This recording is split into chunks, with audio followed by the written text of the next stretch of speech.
Halo semua, kali ini kita kembali coba untuk mempresentasikan terkait dengan tugas mata kuliah Sistem Logistik dan Supply Chain Management dengan topik kali ini yaitu desain layout gudang dengan simulasi manual.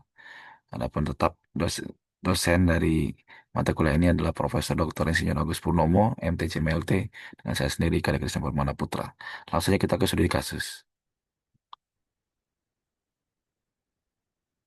Studi kasus kali ini adalah kita coba untuk membedah terkait dengan PT MM Log di Kota Bandung yang memiliki sebuah gudang dengan spesifikasi ukuran 2718 kali 4, kemudian ada 3 pintu, terdapat ruang kantor, toilet, musola, dan loker. Gudang memiliki tiang-tiang yang tidak dapat ditimpa nantinya, tidak memiliki rak, peralatan material handling hanya hand pallet, kemudian barang-barang sudah diklasifikasikan dari siap kirim, fast moving, slow moving, barang promosi, barang rusak, hingga siap masuk, kemudian barang-barang berbentuk cair dan book, serta barang pendukung berupa parking dan kardus. Kami sudah coba. Nah, bagaimana cara PT Memlok untuk merancang layout gudang yang baik?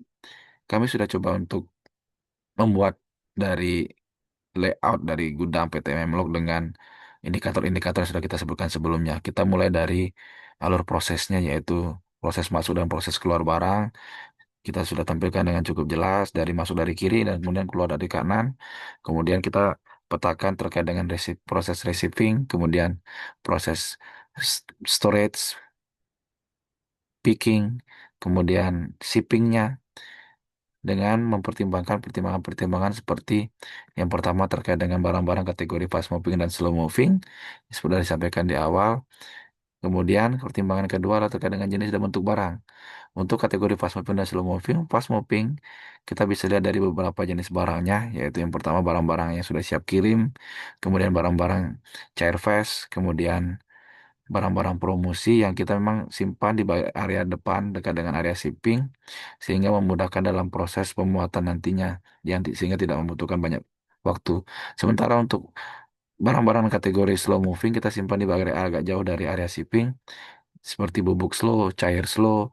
Namun dia tetap kita dekatkan dengan packing slow-nya sehingga memudahkan nanti ketika ada proses ordering dari pelanggan atau konsumen pada saat proses packingnya nanti tidak terlalu jauh dalam proses handlingnya. Kemudian untuk terkait dengan barang rusak, kita tempatkan agak jauh sendiri dengan tujuan bahwa nantinya tidak ada kesalahan dalam proses inventaris antara barang-barang yang kategori rusak tidak bercampur dengan barang-barang yang masih kondisi bagus. Kemudian kita juga tempatkan palet di dua sisi. Sisi pertama itu ada dengan area receiving, yaitu barang-barang yang siap masuk tadi, barang-barang yang memang baru saja tiba yang akan masuk dalam proses penempatan nantinya di masing-masing posisi posisi atau lokasi barang yang sudah ditentukan. Kemudian untuk tempat palet berikutnya kita simpan di dekat dengan area shipping sehingga nantinya akan memudahkan dari SDM yang atau tenaga yang digunakan pada saat itu tidak terlalu jauh dalam proses packing maupun proses loading muatan untuk di proses mengirimkan barang-barang tersebut.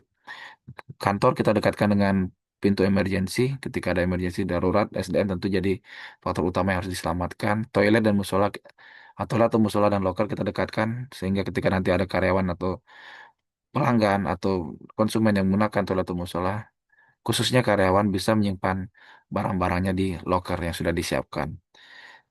Adapun lebih lanjut kita coba justifikasi dari pernyataan-pernyataan tadi di layout tadi. Yang pertama alur proses operasional, pintu masuk dan keluar jelas, alur proses receiving, penyimpanan, pengambilan, dan picking dan keluar dapat diatasi dengan baik. Jenis dan karakter barang, penyimpanan barang cair dan non cair tidak digabung dan ada jarak yang cukup. Begitu juga dengan penyimpanan barang yang rusak. Begitu juga dengan penyimpanan barang rusak. Kemudahan akses dan mobilitas, alur penempatan barang dirancang dengan menyesuaikan dimensi, ukuran luas gudang, dan material handling yang ada, seperti tadi dijelaskan menggunakan hand pallet, sehingga jarak yang kita buat adalah jarak menyesuaikan dengan ukuran dari hand pallet ini, sehingga memudahkan dalam proses mobilitas dari material handling kita.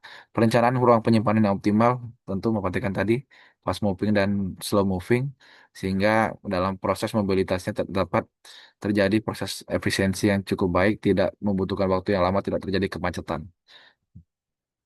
Sehingga dari beberapa justifikasi tersebut di atas, kita dapat menyimpulkan yang pertama, hal-hal yang dilakukan di atas tentu untuk meningkatkan produktivitas, mengurangi biaya, dan minimalkan kesalahan dalam pengelolaan inventaris.